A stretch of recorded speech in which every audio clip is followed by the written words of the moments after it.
कर्पूरिगौरं करुणावतारं संसारसारं भुजगेन्द्रहारं सदा वसन्तं हृदयारविन्दे भवं भवानी सहितं नमामि। देवताओं और दानवों का युद्ध, शंखचूड़ के साथ वीरभद्र का संग्राम, पुनः उसके साथ भद्रकाली का भयंकर युद्ध करना और आकाशवाणी सुनकर निवृत्त होना। शिवजी का शंखचूड़ के साथ युद्ध और आकाशवाणी सुनकर युद्ध से निवृत्त हो विष्णु को प्रेरित करना, विष्णु द्वारा शंखचूड़ के कवच और तुलसी के शील का अपहरण, फिर रुद्र के हाथों त्रिशूल द्वारा शंखचूड़ का वध, शंख की उत्पत्ति का कथन। सनत कुमार जी कहते हैं, महर्षि, जब उस दूत ने शंखचूड़ के पास जाकर विस्तार पूर्वक शिवजी का वचन कह सुनाया तथा तत्वतः उनके यथार्थ निश्चय को भी प्रकट किया, तब उसे सुनकर प्रतापी दानवराज शंखचूड़ ने भी परम प्रसन्नता पूर्वक युद्ध को ही अंगीकार किया। फिर तो वह तुरंत ही मंत्रियों सहित रथ पर जा बैठा और उसने अपनी सेना को शंकर के साथ युद्ध करने के लिए आदेश दिया। इधर अखिलेश्वर शिवजी ने भी तत्काल ही अपनी सेना को तथा देवों को आगे बढ़ने की आज्ञा दी और स्वयं भी लीलावश युद्ध के लिए सन्नद्ध हो गई। फिर तो शीघ्र ही युद्ध आरंभ हो गया। उस समय नाना प्रकार के रण वाद्य बजने लगे, वीरों के शब्द और कोलाहल चारों ओर गूंज उठे। मुने, इस प्रकार देवताओं और दानवों का परस्पर युद्ध होने लगा। उस समय वे दोनों सेनाएं धर्म पूर्वक जूझने लगी। स्वयं महेंद्र वृषपर्वा के साथ लड़ने लगे और विप्रचित्ति के साथ सूर्य का धर्म युद्ध होने लगा। विष्णु दंभ के साथ भीष्म संग्राम करने लगे। कालासुर से काल, गोकर्ण से अग्नि, कालकेय से कुबेर, मय से विश्वकर्मा, भयंकर से मृत्यु, संहार से यम, कालाम्बिक से वर्ण, चंचल से वायु, घट पृष्ठ से बुद्ध, रताक्ष से शनैश्चर, रत्नसार से जयंत, वर्चागनों से वसुगन, दोनों दीप्तिमानों से दोनों अश्विनी कुमार, धूम्र से नलकुबर, धुरंधर से धर्म, कनकाक्ष से मंगल, शोभाकर से वैश्वानर, पिपिट से मनमथ, गोका मुख, चूर्ण, खडग, धूम्र, सहल, प्रतापी विश्व और पलाश नामक असुरों से 12 आदित्य धर्म पूर्वक लोहा लेने लगे। इस प्रकार शिव की सहायता के लिए आए हुए अमरों का असुरों के साथ युद्ध होने लगा। 11 महारुद्र महान बल से, महापराक्रम से संपन्न 11 भयंकर असुरवीरों से भिड़ गए। उग्र और चंड आदि के साथ, महामनी राहु के साथ चंद्रमा, शुक्राचार्य के साथ बृहस्पति धर्म युद्ध करने लगे। इस प्रकार उस महायुद्ध में नंदीश्वर आदि सभी शिवगण श्रेष्ठ दानवों के साथ संग्राम करने लगे। विस्तार भय से उनका पृथक पृथक वर्णन नहीं किया गया है। मुने, उस समय सारी सेनाएं निरंतर युद्ध में व्यस्त थी और शंभु काल्यसुत के साथ वट वृक्ष के नीचे विराजमान थे। उधर शंखचूड़ भी रत्नाभरणों से विभूषित होकर करोड़ों दानवों के साथ रमणीय रत्न सिंहासन पर बैठा हुआ था। फिर देवताओं तथा असुरों में चिरकाल तक अत्यंत भयानक युद्ध होता रहा। तदनंतर शंखचूड़ भी आकर उस भीष्म संग्राम में जुट गया।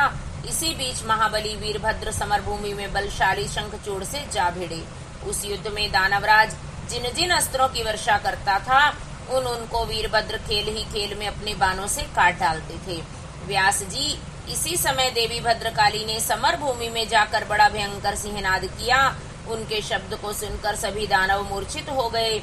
उस समय देवी ने बारंबार अट्टहास किया और मधुपान करके वे रन के मुहाने पर नृत्य करने लगी। उनके साथ ही उग्रदंडा और कोटवी ने भी मधुपान किया तथा अन्य अन्य देवियों ने खूब मधु पीकर युद्ध स्थल में नाचना आरंभ किया। उस समय शिवगणों तथा देवों के दलों में महान कोलाहल मच गया। सारा सुर समुदाय बहुत प्रकार से गर्जना करता हुआ हर्षमग्न हो गया। तदनंतर काली ने शंखचूड़ के ऊपर प्रलयकालीन अग्निशिखा के समान उद्दीप्त आग्नेय अस्त्र चलाया, परंतु दानवराज ने वैष्णवास्त्र से उसे शीघ्र ही शांत कर दिया। तब देवी भद्रकाली ने उस पर नारायण अस्त्र का प्रयोग किया। वह अस्त्र दानव शत्रु को देखकर बढ़ने लगा। तब प्रलयाग्नि की ज्वाला के समान उद्दीप्त होते हुए नारायण अस्त्र को देखकर शंखचूड़ दंड की भांति भूमि पर लेट गया और बारंबार प्रणाम करने लगा। तब उस दानव को नम्र हुआ देखकर वह अस्त्र निवृत्त हो गया। तत्पश्चात देवी ने उस पर मंत्र पूर्वक ब्रह्मास्त्र छोड़ा। उस अस्त्र को प्रज्वलित होता हुआ देखकर दानवराज ने भूमि पर खड़े होकर उसे प्रणाम किया और ब्रह्मास्त्र से ही उसका निवारण कर दिया। तदनंतर वह दानवराज कुपित हो उठा और वेग पूर्वक अपने धनुष को खींचकर देवी के ऊपर मंत्र पाठ करते हुए दिव्यास्त्रों की वर्षा करने लगा। भद्रकाली समर भूमि में अपने विस्तृत मुख को फैलाकर उन अस्त्रों को निगल गई और अट्टहास पूर्वक गर्जना करने लगी, जिससे दानव भयभीत हो गए। तब शंखचूड़ ने काली के ऊपर 100 योजन लंबी शक्ति से वार किया, परंतु देवी ने अपने दिव्य सहस्त्र समूह से उसके 100 टुकड़े कर दिए। यूं उन दोनों में चिरकाल तक युद्ध होता रहा और सभी देवता तथा दानव दर्शक बनकर उसे देखते रहे। अंत में देवी ने महान कोपावेश से उस पर वेग पूर्वक मुष्टि प्रहार किया। उसकी चोट से वह दानवराज चक्कर काटने लगा और उसी क्षण मूर्छित हो गया। फिर क्षण भर में ही उसकी चेतना लौट आई और वह उठ खड़ा हुआ, परंतु उस प्रतापी ने मातृबुद्धि होने के कारण देवी के साथ बाहु युद्ध नहीं किया। तब देवी ने उस दानव को पकड़कर उसे बारंबार घुमाया, बड़े क्रोध से वेग पूर्वक ऊपर को उछाल दिया। प्रतापी शंखचूड़ वेग से ऊपर को उछला और पृथ्वी पर गिरकर पुनः खड़ा हुआ। उस महायुद्ध में वह तनिक भी भ्रांत नहीं हुआ था, बल्कि उसका मन प्रसन्न था। तत्पश्चात वह भद्रकाली को प्रणाम करके बहुमूल्य रत्नों द्वारा निर्मित अपने परम मनोहर विमान पर जा बैठा। इधर कालिका भूख से विवल होकर दानवों का रक्तपान करने लगी। इसी अवसर पर वहां यो आकाशवाणी हुई, ईश्वरी, अभी रणभूमि में सिंहनाद करने वाले 1.5 लाख दानवेंद्र और बचे हैं। ये बड़े उद्यत हैं, अतः तुम अपना इन्हें आहार बना लो। परंतु देवी, संग्राम में दानवराज शंखचूड़ को मारने के लिए मन मत दौड़ाओ, क्योंकि यह तुम्हारे लिए अवध्य है, ऐसा निश्चय समझो। आकाशवाणी द्वारा कहे हुए वचन को सुनकर देवी भद्रकाली ने बहुत से दानवों का मांस भक्षण करके उनका रक्तपान किया और फिर वे शिव जी के निकट चली गई। वहां उन्होंने पूर्वापर के क्रम से सारा युद्ध वृतांत कह सुनाया। व्यास जी ने पूछा, महाबुद्धिमान सनत कुमार जी, काली का वह कथन सुनकर महेश्वर ने उस समय क्या कहा और कौन सा कार्य किया?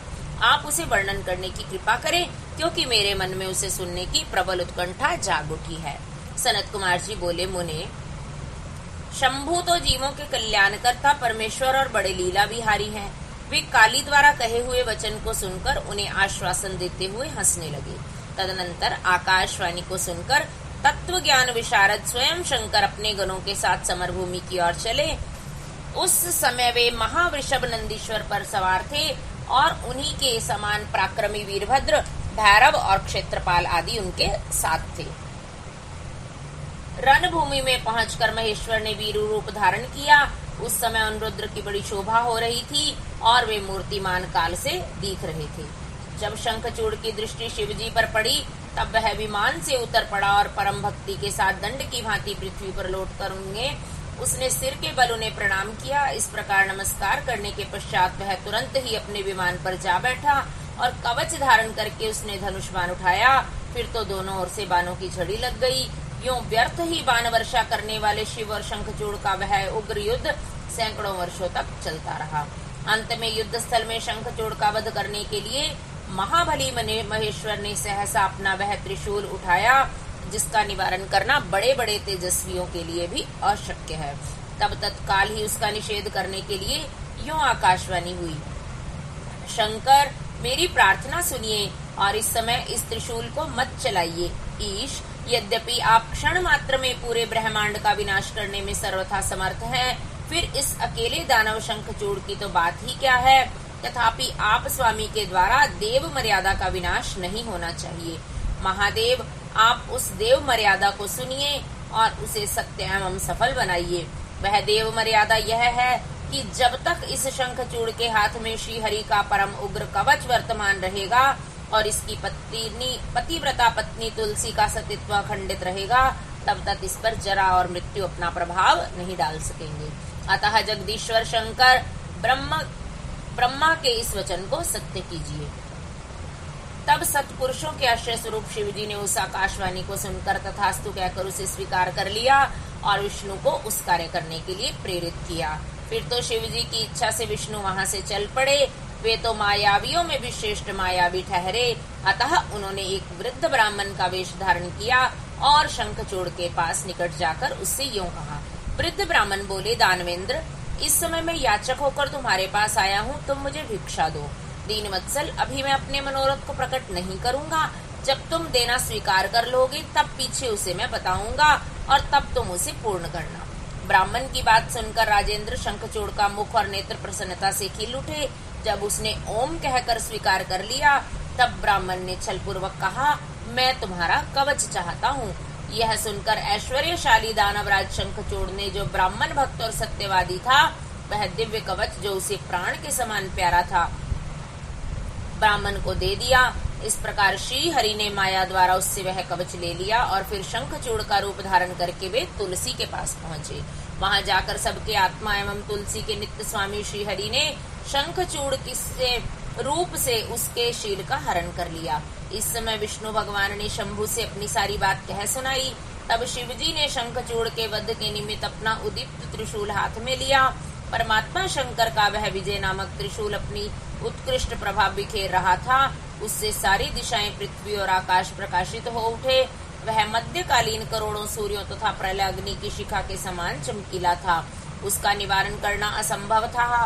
वह दुर्धर्ष, कभी व्यर्थ न होने वाला और शत्रुओं का संहारक था। वह तेजों का अत्यंत उग्र समूह, संपूर्ण शास्त्रास्त्रों का सहायक, भयंकर और सारे देवताओं तथा असुरों के लिए दुस्सह था।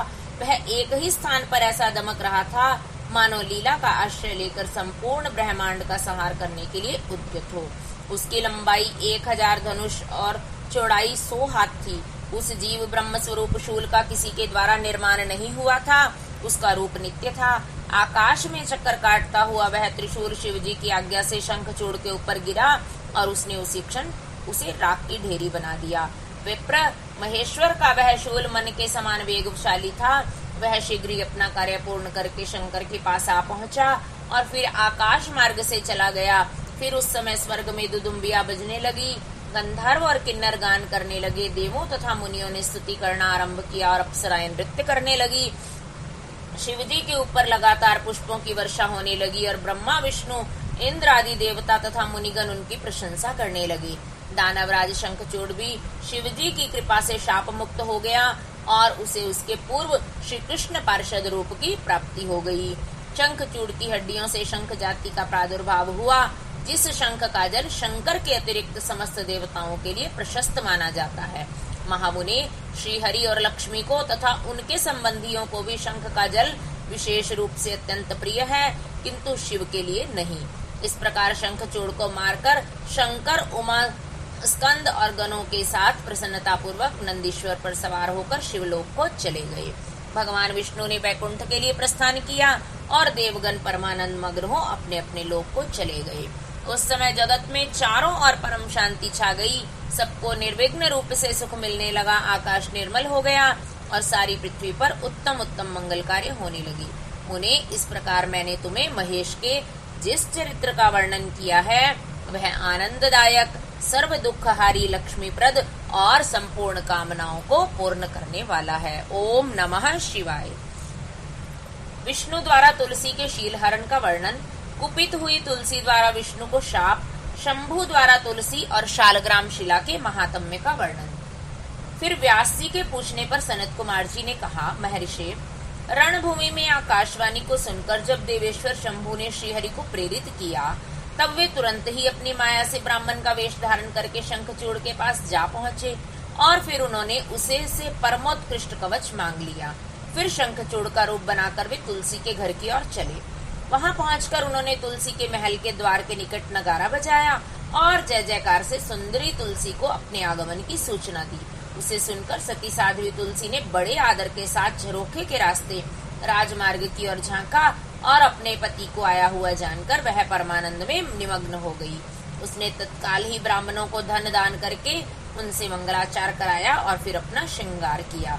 इधर देवताओं का कार्य सिद्ध करने के लिए माया से शंखचूड़ का स्वरूप धारण करने वाले भगवान विष्णु रथ से उतरकर देवी तुलसी के भवन में गए। तुलसी ने पति रूप में आए हुए भगवान का पूजन किया, बहुत सी बातें की, तदनंतर उनके साथ रमन किया।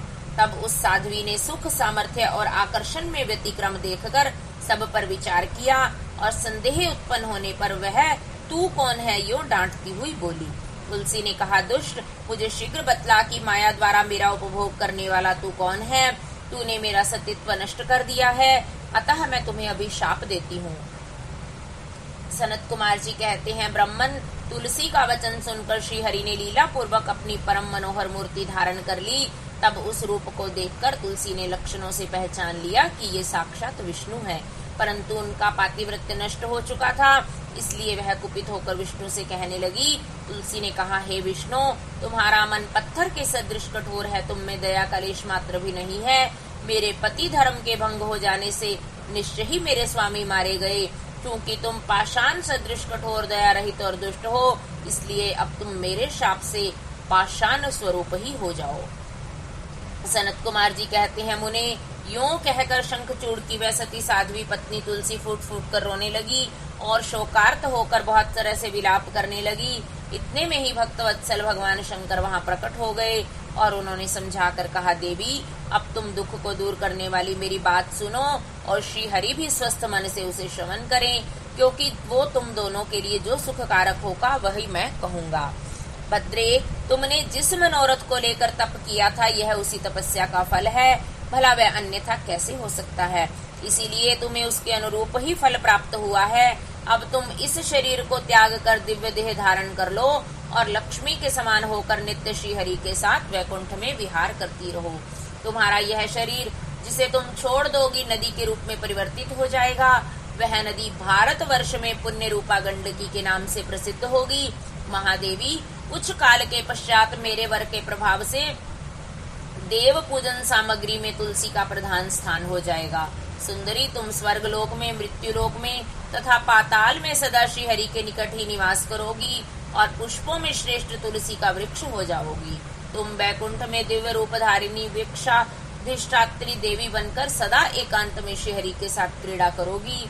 उधर भारत वर्ष में जो नदियों की अधिष्ठात्री देवी होंगी, वह परम पुण्य प्रदान करने वाली होगी तथा श्री हरि के अंशभूत लवन सागर की पत्नी बनेगी। तथा श्री हरि भी तुम्हारे शापवश पत्थर का रूप धारण करके भारत में गंडकी नदी के जल के निकट निवास करेंगे। वहां तीखी दाढ़ों वाले करोड़ों भयंकर कीड़े उस पत्थर को काटकर उसके मध्य में चक्र का आकार बनाएंगे। उसके भेद से वह अत्यंत पुण्य प्रदान करने वाली शालग्राम शिला कहलाएगी और चक्र के भेद से उसका लक्ष्मी नारायण आदि भी नाम होगा। विष्णु की शालग्राम शिला और वृक्ष स्वरूपिणी तुलसी का समागम सदा अनुकूल तथा बहुत प्रकार के पुण्यों की वृद्धि करने वाला होगा। भद्रे, जो शालग्राम शिला के ऊपर से तुलसी पत्र को दूर करेगा, उसे जन्मांतर में स्त्री वियोग की प्राप्ति होगी तथा जो शंख को दूर करके तुलसी पत्र को हटाएगा, वह भार्याहीन होगा और 7 जन्मों तक रोगी बना रहेगा। जो महाज्ञानी पुरुष शालग्राम शिला, तुलसी और शंख को एकत्र रखकर उनकी रक्षा करता है, वह श्री हरि का प्यारा होता है। सनत कुमार जी कहते हैं, व्यास जी, इस प्रकार कहकर शंकर जी ने उस समय शालग्राम शिला और तुलसी के परम पुण्यदायक महात्म्य का वर्णन किया। तत्पश्चात वे श्री हरि को तथा तुलसी को आनंदित करके अंतर्धान हो गए। इस प्रकार सत्पुरुषों का कल्याण करने वाले शंभु अपने स्थान को चले गए। इधर शंभु का कथन सुनकर तुलसी को बड़ी प्रसन्नता हुई। उसने अपने उस शरीर का परित्याग करके दिव्य रूप धारण कर लिया। तब कमलापति विष्णु उसको साथ लेकर वैकुंठ को चले गए। उसके छोड़े हुए शरीर से गंडकी नदी प्रकट हो गई और भगवान अच्युत भी उसके तट पर मनुष्यों को पुण्य प्रदान करने वाली शिला के रूप में परिणित हो गए। उन्हें उसमें कीड़े अनेक प्रकार के छिद्र बनाते रहते हैं। उनमें जो शिलाएं गंडकी के जल में गिरती हैं, वे परम पुण्यप्रद होती हैं और जो स्थल पर ही रह जाती हैं, उन्हें पिंगला कहा जाता है और वे प्राणियों के लिए संताप कारक होती हैं। व्यास जी, इस प्रकार तुम्हारे प्रश्न के अनुसार मैंने शंभु का सारा चरित्र, जो पुण्य प्रदान तथा मनुष्यों की सारी कामनाओं को पूर्ण करने वाला है, तुम्हें सुना दिया है। यह पुण्य आख्यान जो विष्णु के महात्म्य से संयुक्त तथा भोग और मोक्ष का प्रदाता है, तुमसे वर्णन कर दिया। अब और क्या सुनना चाहते हो? ओम नमः शिवाय। उमा द्वारा शंभु के नेत्र मूंद लिए जाने पर अंधकार में शंभु के पसीने से अंधकासुर की उत्पत्ति, हिरण्याक्ष की पुत्रार्थ तपस्या और शिव का उसे पुत्र रूप में अंधक को देना, हिरण्याक्ष का त्रिलोकी को जीतकर पृथ्वी को रसातल में ले जाना और वराह रूपधारी विष्णु द्वारा उसका वध। सनत कुमार जी कहते हैं, व्यास जी, अब जिस प्रकार अंधकासुर ने परमात्मा शंभु के गणाध्यक्ष पद को प्राप्त किया था और महेश्वर के उस मंगल चरित का श्रवण करो।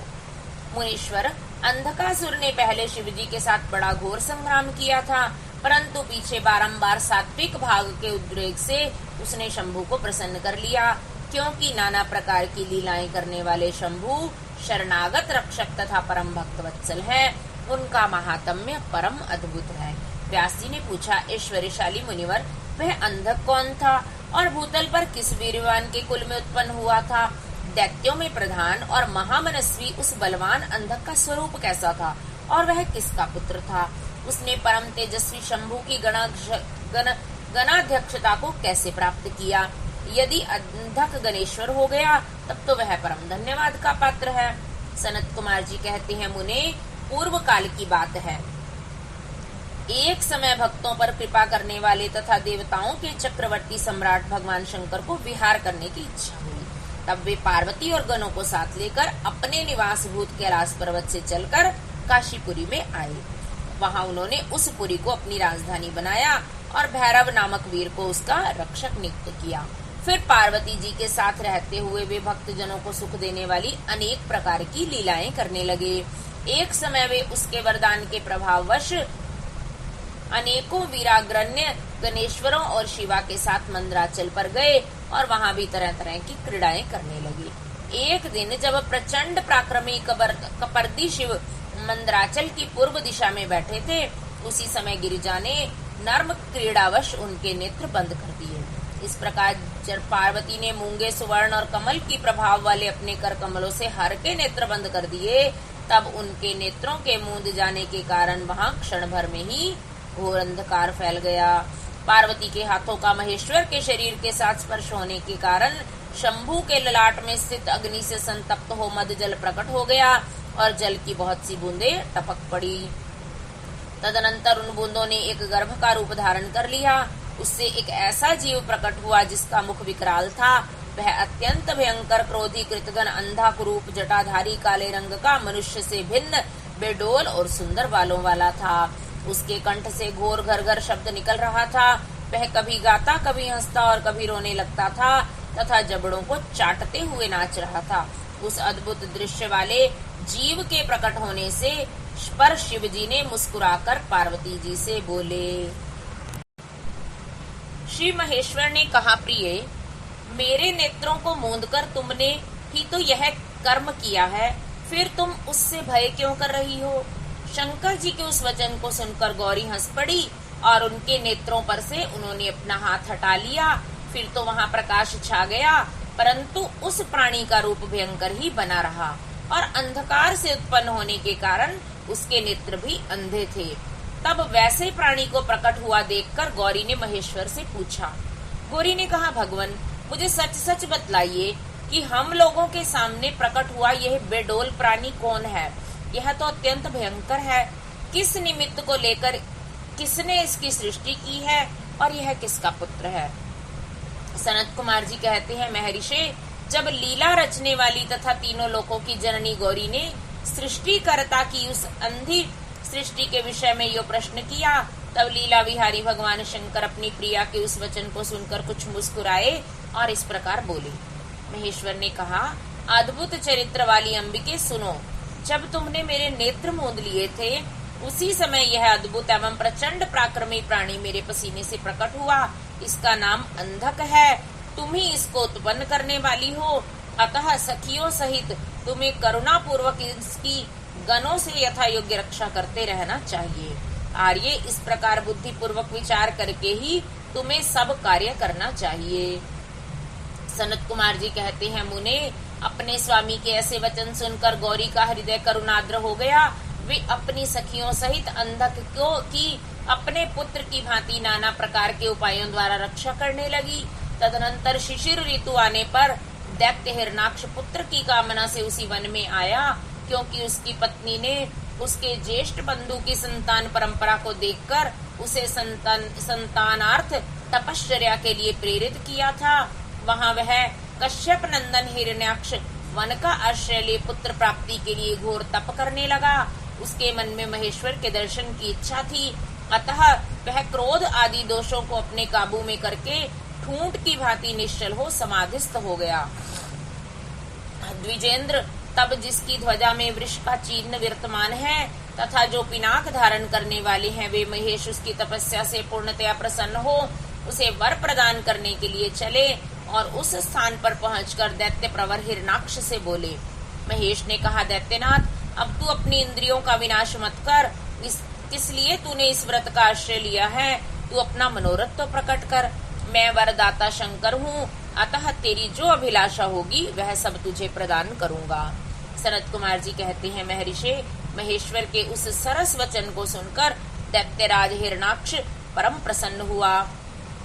उसने गिरीश के चरणों में नमस्कार करके अनेक प्रकार से उनकी स्तुति की। फिर वह अंजलि बांधे सिर झुकाकर कहने लगा। हिरणाक्ष ने कहा, चंद्रभाल, मेरे उत्तम पराक्रम संपन्न तथा दैत्य कुल के अनुरूप कोई पुत्र नहीं है, इसीलिए मैंने इस व्रत का अनुष्ठान किया है। देवेश, मुझे परम बलशाली पुत्र दीजिए। सनत कुमार जी कहते हैं, मुने, दैत्यराज के उस वचन को सुनकर कृपालु शंकर प्रसन्न हो गए और उससे बोले, दैत्याधिप, तेरे भाग्य में तेरे वीर्य से उत्पन्न होने वाला पुत्र तो नहीं लिखा है, किंतु मैं तुझे एक पुत्र देता हूँ। मेरा एक पुत्र है जिसका नाम अंधक है, वह तेरे ही समान पराक्रमी और अजेय है। तू संपूर्ण दुखों को त्याग कर उसी को पुत्र रूप से वरण कर ले और इस प्रकार पुत्र प्राप्त कर ले। सनत कुमार जी कहते हैं, महर्षि, उससे यूं कहकर गौरी के साथ विराजमान उन महात्मा भूतनाथ त्रिपुरारी शंकर ने प्रसन्न होकर हिरणाक्ष को वह पुत्र दे दिया। इस प्रकार शिव जी से पुत्र प्राप्त करके वह महामनस्वी दैत्य परम प्रसन्न हुआ। उसने अनेकों स्तोत्रों द्वारा रुद्र की पूजा करके प्रदक्षिणा की और फिर अपने राज्य चला गया। गिरीश से पुत्र प्राप्त कर लेने के बाद वह प्रचंड पराक्रमी दैत्य संपूर्ण देवताओं को जीतकर इस पृथ्वी को अपने देश रसातल में उठाकर ले गया। तब देवताओं, मुनियों और सिद्धों ने अनंत पराक्रमी विष्णु की आराधना की। फिर तो भगवान विष्णु सर्वात्मक यज्ञमय विकराल वाराह शरीर धारण करके थुथुन के अनेकों प्रहारों से पृथ्वी को विदीर्ण करके पाताल लोक में जा घुसे। वहां उन्होंने कभी ना टूटने वाले अपने अगली दाढ़ों से तथा थुथुन से सैकड़ों दैत्यों का कचूमर निकालकर अपने वज्र सदृश कठोर पाद प्रहारों से निशाचरों की सेना को मत डाला। तत्पश्चात अद्भुत एवं प्रचंड तेजस्वी विष्णु ने करोड़ों सूर्यों के समान प्रकाशमान सुदर्शन चक्र से हिरणाक्ष के प्रज्वलित सिर को काट डाला और दुष्ट दैत्यों को जलाकर भस्म कर दिया। यह देखकर देवराज इंद्र को बड़ी प्रसन्नता हुई। उन्होंने उस असुर राज्य पर अंधक को भी अभिषक्त कर दिया। फिर महात्मा इंद्र विष्णु को अपनी दाढ़ों द्वारा पाताल लोक से पृथ्वी को लाते हुए देखकर परम प्रसन्न हुए और अपने स्थान पर आकर पूर्ववत स्वर्ग और भूतल की रक्षा करने लगे। इधर बाहरा रूप धारण करके उत्तम कार्य करने वाले उग्र रूपधारी श्री हरि प्रसन्न चित्त हुए। समस्त देवताओं, मुनियों और पद्म योनि ब्रह्मा द्वारा प्रशंसित होकर अपने लोक को चले गए।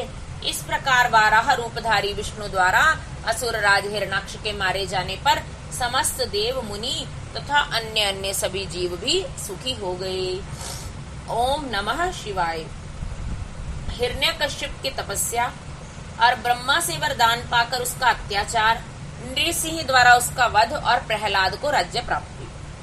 सनत कुमार जी कहते हैं, व्यास जी, इधर वाराह रूपधारी श्री हरि के द्वारा इस प्रकार भाई के मारे जाने पर हिरण्यकशिपु शोक और क्रोध से संतप्त हो उठा। श्री हरि के साथ वैर करना तो उसे रुचता ही था, अतः उसने संहार प्रेमी वीर असुरों को प्रजा का विनाश करने की आज्ञा दे दी। तब वे संहार प्रिय असुर स्वामी की आज्ञा को सिर चढ़ाकर देवताओं और प्रजाओं का विनाश करने लगे।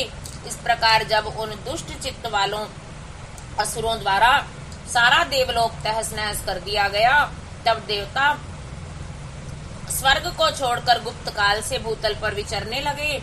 उधर भाई की मृत्यु से दुखित हुए हिरण्यकशिपु ने भाई को जलांजलि देकर उसकी स्त्री आदि को ढांढस बधाया। तत्पश्चात उस दैत्यराज ने अपने लिए विचार किया कि मैं अजेय, अजर और अमर हो जाऊं, मेरा ही एक छत्र साम्राज्य रहे और मेरा कोई प्रतिद्वंदी न रह जाए। यों धारणा बनाकर वह मंदराचल पर गया और वहां एक गुफा में अत्यंत घोर तपस्या करने लगा। उस समय वह पैर के अंगूठे के बल पर खड़ा रहा। उसकी भुजाएं ऊपर की ओर उठी थी और दृष्टि आकाश की ओर लगी थी। उसकी तपस्या से संतप्त होकर देवताओं का मुख विकृत हो उठा। वे स्वर्ग को छोड़कर ब्रह्मलोक में जा पहुंचे और उन्होंने ब्रह्मा जी से अपना दुखड़ा कह सुनाया। व्यास जी उन देवताओं के इस प्रकार कहने पर स्वयंभू ब्रह्मा भृगु दक्ष आदि के साथ उस दैत्येश्वर के आश्रम पर गए। तब जिसने अपने तप से संपूर्ण लोगों को संतप्त कर दिया था, उस हिरण्यकशिपु को वर देने के लिए आए हुए पद्मयोनि ब्रह्मा को अपने सामने उपस्थित देखा। उधर पितामह ने भी उससे कहा, वर मांग। तब जिसकी बुद्धि मोहित नहीं हुई थी, उस असुर ने विधाता की उस मधुर वाणी को सुनकर इस प्रकार कहा।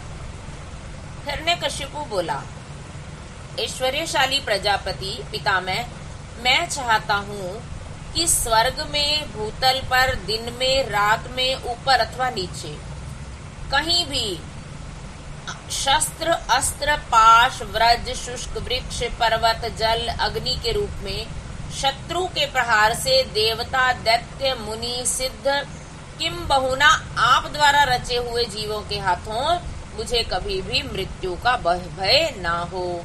सनत कुमार जी कहते हैं, मुने, हिरण्यकशिपु के ऐसे वचन सुनकर पद्मयोनि ब्रह्मा के मन में दया का भाव जागृत हो उठा।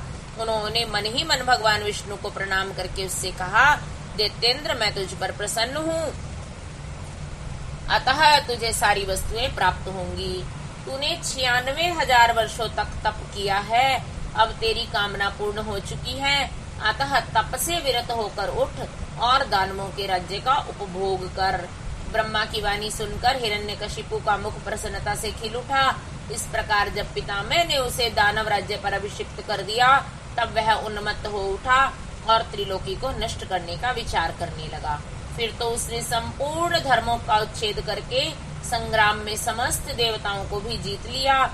तब देवता भागकर विष्णु भगवान के पास गए और वहां श्री हरि ने देवताओं और मुनियों की दुख गाथा को सुनकर उन्हें आश्वासन दिया और शीघ्र ही उस दैत्य के वध करने का वचन दिया। तब देवता अपने स्थान को लौट आए। तदनंतर महात्मा विष्णु ने ऐसा रूप धारण किया जो आधा सिंह और आधा मनुष्य का था। वह अत्यंत भयंकर तथा विकराल दिख रहा था। उसका मुख खूब फैला हुआ था, नासिका बड़ी सुंदर थी और नख तीखे थे। गर्दन पर जटाएं लहरा रही थी, दाढ़े ही आयुध थे। उससे करोड़ों सूर्यों के समान प्रभा छिटक रही थी और उस प्रभाव प्रलयकालीन अग्नि के सदृश था। अधिक कहाँ से तक कहा जाए, वह रूप जगन्मय था। इसी रूप से वे भगवान भास्कर के अस्ताचल की शरण लेने पर असुरों की नगरी में प्रविष्ट हुए। उन अतुल प्रभावशाली नृसिंह को देखकर सभी दैत्य एक साथ उन पर टूट पड़े। तब उन अद्भुत पराक्रमी नृसिंह ने महाबली दैत्यों के साथ युद्ध करके बहुतों को मार डाला और बहुतों को पकड़कर तोड़ मड़ोड़ दिया। फिर वे उस नगर में घूमने लगे। तब उन सर्वमय सिंह को देखकर दैत्यराज के पुत्र प्रहलाद ने राजा से कहा, यह मृगेंद्र तो जगन्मय दिख रहा है, यहाँ किस लिए आया है? प्रहलाद ने पुनः कहा, पिताजी, मुझे तो ऐसा प्रतीत हो रहा है कि ये भगवान अनंत हैं और नृसिंह का रूप धारण करके आपके नगर में प्रविष्ट हुए हैं, क्योंकि मुझे इनकी मूर्ति बड़ी विकराल दिख रही है। अतः आप युद्ध से हटकर इनकी शरण में जाइए। इनसे बढ़कर त्रिलोकी में कोई दूसरा योद्धा नहीं है, इसलिए आप इन मृगेंद्र के सामने झुककर अपने राज्य का उपभोग कीजिए। अपने पुत्र की बात सुनकर उस दुरात्मा ने उससे कहा, बेटा, क्या तू भयभीत हो गया? अपने पुत्र से यूं कहकर दैत्यों के अधिपति राजा हिरण्यकशिपु ने महाबली दैत्यों को आज्ञा देते हुए कहा, वीरो, तुम लोग इस बेडोल, भृकुटी और नेत्र वाले सिंह को पकड़ डालो। तब स्वामी की आज्ञा से उन मृगेंद्र को पकड़ने की इच्छा से वे सभी बड़े बड़े दैत्य रणभूमि में घुसे, परंतु जैसे रूप की अभिलाषा से अग्नि में प्रवेश करने वाले पतंगे जल भुन जाते हैं, उसी तरह वे सब के सब क्षण भर में ही जलकर भस्म हो गए। दैत्यों के दग्ध हो जाने पर भी वह दैत्यराज संपूर्ण शस्त्र, अस्त्र, शक्ति, रिष्टि, पाश, अंकुश और पावक आदि से उन मृगेंद्र के साथ लोहा लेता ही रहा। इस प्रकार बहुत काल तक भयानक युद्ध हुआ। अंत में उन ऋषि ने वज्र के समान कठोर अपनी अनेकों भुजाओं से उस दैत्य को पकड़ लिया और उसे अपने जानुओं पर लिटाकर दानवों के मर्म को विदीर्ण करने वाले नखांकुरों से उसकी छाती चीर डाली तथा खून से लथपथ हुए उसके हृदय कमल को निकाल लिया। फिर तो उसी क्षण उसके प्राण पखेरु उड़ गए। तब भगवान ऋषि ने बारंबार के आघात से जिसके सारे अंग चूर चूर हो गए थे उस काष्ठभूत दैत्य को छोड़ दिया। फिर उस समय उस देव शत्रु के मारे जाने पर उन्हें बड़ी प्रसन्नता हुई। उसी अवसर पर प्रहलाद ने आकर उनके चरणों में सिर झुकाया। तब अद्भुत पराक्रमी विष्णु ने प्रहलाद को बुलाकर दैत्यों के राज्य पर अभिषिक्त किया और स्वयं अतर्कीर्त गति को प्राप्त हो गए, अर्थात अंतर ध्यान हो गए। तदनंतर पितामह आदि समस्त सुरेश्वर परम प्रसन्न हो अपना कार्य सिद्ध करने वाले पूजनीय भगवान विष्णु को उसी दिशा में प्रणाम करके अपने अपने धाम को चले गए। विप्रवर, प्रसंगवश मैंने रुद्र से अंधक की उत्पत्ति, वराह से हिरण्याक्ष की मृत्यु, ऋषि के हाथों उसके भाई का विनाश और प्रहलाद की राज्य प्राप्ति का वर्णन कर दिया। द्विज श्रेष्ठ, अब मैं शिवजी की कृपा से प्राप्त हुए उस अंधक के प्रभाव का, शंकर जी के साथ उसके युद्ध का और पीछे जिस प्रकार उसे महेश के गणाध्यक्ष पद की प्राप्ति हुई उस कथा का वर्णन करता हूँ, सुनो। ओम नमः शिवाय। भाइयों के उपालंब से अंधक का तप करना और वर पाकर त्रिलोकी को जीतकर स्वेच्छाचार में प्रवृत्त होना, उसके मंत्रियों द्वारा शिव परिवार का वर्णन, पार्वती के सौंदर्य पर मोहित होकर अंधक का वहां जाना और नंदीश्वर के साथ युद्ध, अंधक के प्रहार से नंदीश्वर की मूर्छा, पार्वती के आवाहन से देवियों का प्रकट होकर युद्ध करना, शिव का आगमन और युद्ध, शिव द्वारा शुक्राचार्य का निगला जाना और शिव की प्रेरणा से विष्णु का काली रूप धारण करके दानवों के रक्त का पान करना, शिव का अंधक को अपने त्रिशूल में पिरोना और युद्ध की समाप्ति। सनत कुमार जी कहते हैं, मुनिवर, एक समय हिरण्याक्ष का पुत्र अंधक अपने भाइयों के साथ विहार में संलग्न था।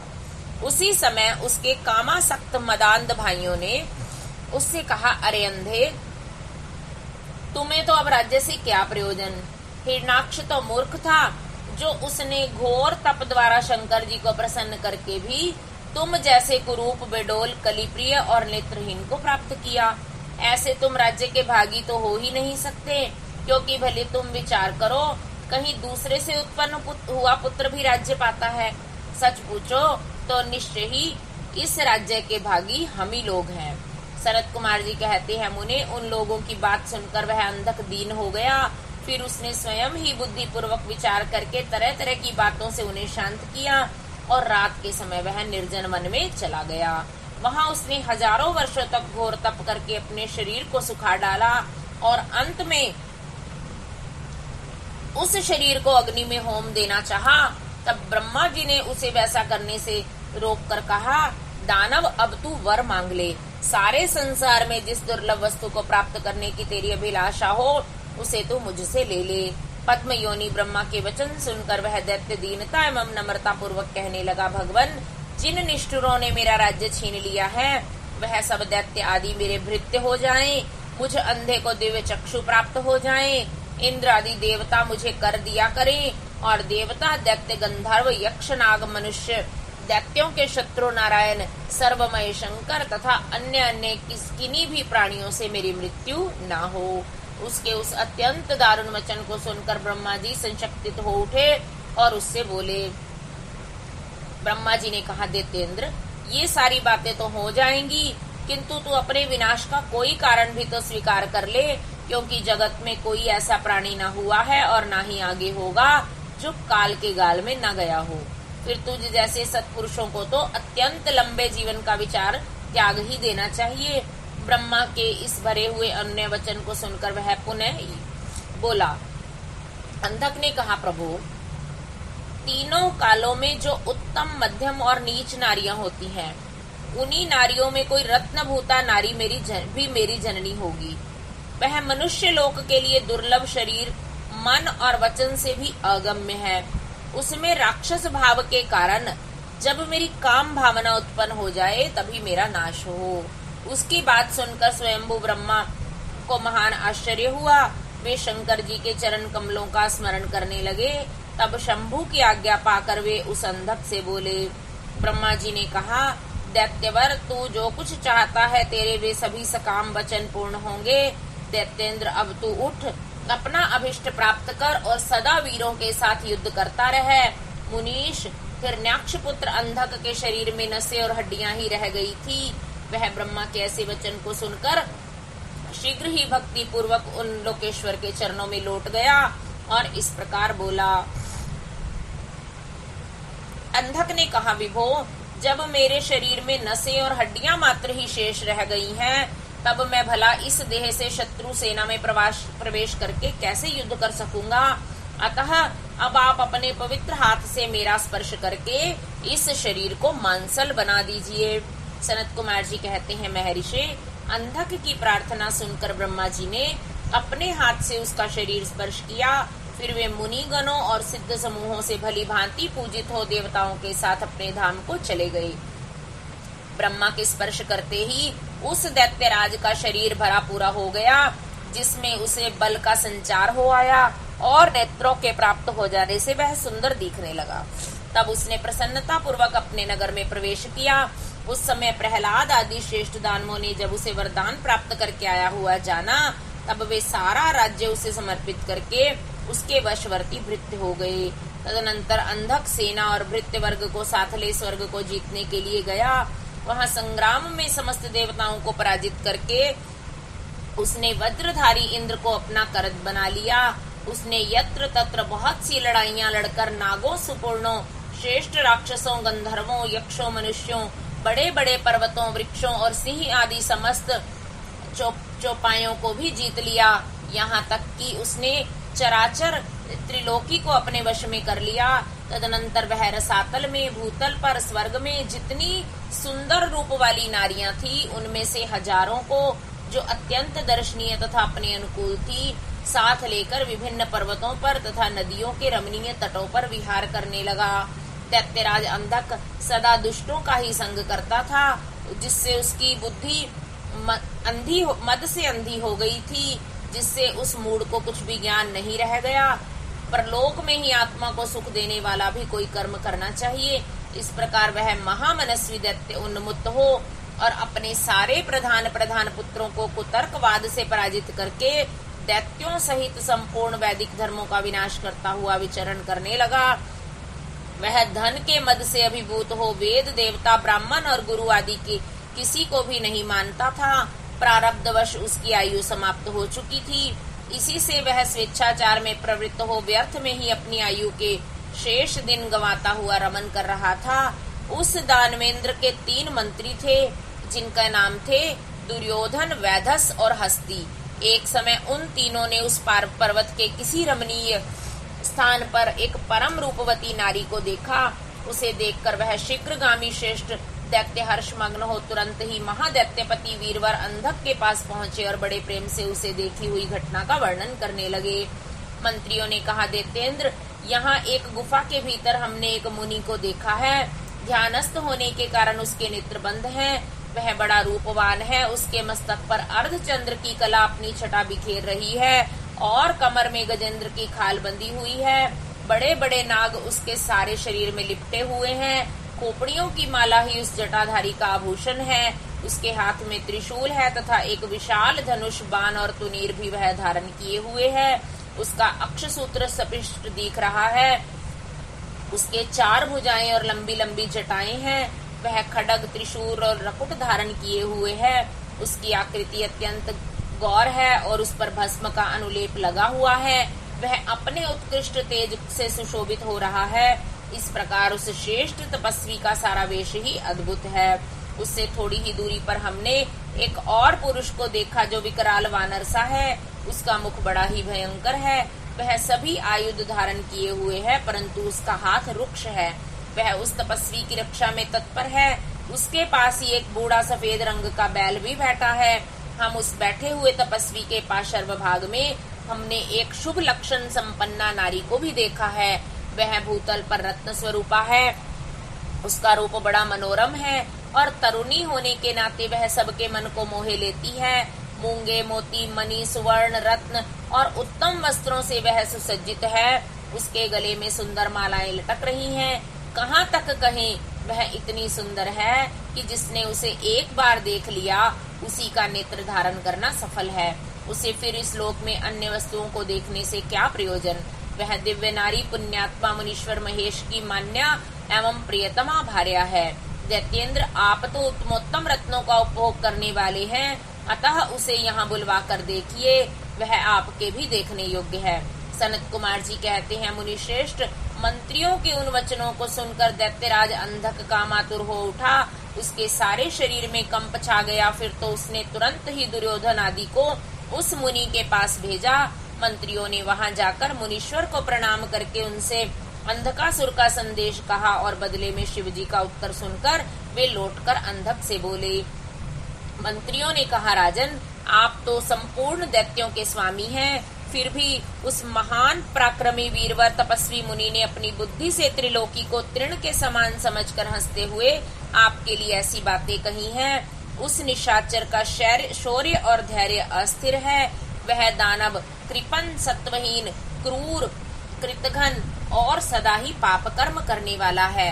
क्या उसे सूर्यपुत्र यम का भय नहीं है? कहाँ तो मैं और मेरे दारुण शस्त्र और मृत्यु को भी संत्रस्त करने वाला युद्ध, और कहाँ वह वानर का सा मुख वाला डरपोक निशाचर जिसके सारे अंग बुढ़ापे से जर्जर हो गए हैं। कहाँ मेरा यह स्वरूप और कहाँ तेरी मंदभाग्यता। तेरी सेना भी तो नहीं के बराबर है। फिर भी यदि तुझ में कुछ सामर्थ्य हो तो युद्ध के लिए तत्पर हो जा और आकर अपनी कुछ करतूत दिखा। मेरे पास तुझ जैसे पापियों का विनाश करने वाला वज्र से शरीखा भयंकर शस्त्र है, और तेरा शरीर तो कमल के समान कोमल है। ऐसी दशा में विचार करके तुझे जो रुचिकर प्रतीत हो वह कर। सनत कुमार जी कहते हैं, मुनिवर, मंत्रियों की बात सुनकर माता पार्वती पर मोहित हुआ। वह कामांध राक्षस विशाल सेना लेकर चल दिया और वहां पहुंचकर नंदीश्वर से युद्ध करने लगा। बड़ा भयानक युद्ध हुआ। उस समय युद्ध स्थल में चर्बी, मज्जा, मांस और रक्त की कीच मच गई। वहां सिर कटे हुए धड़ नाच रहे थे और कच्चा मांस खाने वाले जानवर चारों ओर व्याप्त हो गए थे, जिससे वह बड़ा भयंकर लग रहा था। थोड़ी ही देर में दैत्य भाग खड़े हुए। तब पिनाकधारी भगवान शंकर दक्ष कन्या सती को भली भांति धीरज बंधाते हुए बोले, प्रिय, मैंने जो पहले अत्यंत भयंकर महान पशुपत व्रत का अनुष्ठान किया था, उसमें रात दिन तुम्हारे प्रसंगवश जो हमारी सेना का विनाश हुआ है, यह विघ्न सा आ पड़ा है। देवी, मरमना धर्म प्राणियों का जो अमरों पर आक्रमण हुआ है, यह मानो पुण्य का विनाश करने वाला कोई ग्रह प्रकट हो गया है। अतः अब मैं पुनः किसी निर्जन वन में जाकर उस परम अद्भुत दिव्य व्रत की दीक्षा लूंगा और उस कठिन व्रत का अनुष्ठान करूंगा। सुंदरी, तुम्हारा शोक और भय दूर हो जाना चाहिए। सनत कुमार जी कहते हैं, मुने, इतना कहकर उग्र प्रभावशाली महात्मा शंकर धीरे से अपना सिंगा बजाकर एक अत्यंत भयंकर पावन वन में चले गए। वहां वे 1000 वर्षों तक के लिए पाशुपत व्रत के अनुष्ठान में तत्पर हो गए। इस व्रत का निभाना देवों और असुरों की शक्ति के बाहर है। इधर शील गुण से संपन्न पतिव्रता देवी पार्वती मंदराचल पर ही रहकर शिवजी के आगमन की प्रतीक्षा करती रहती थी।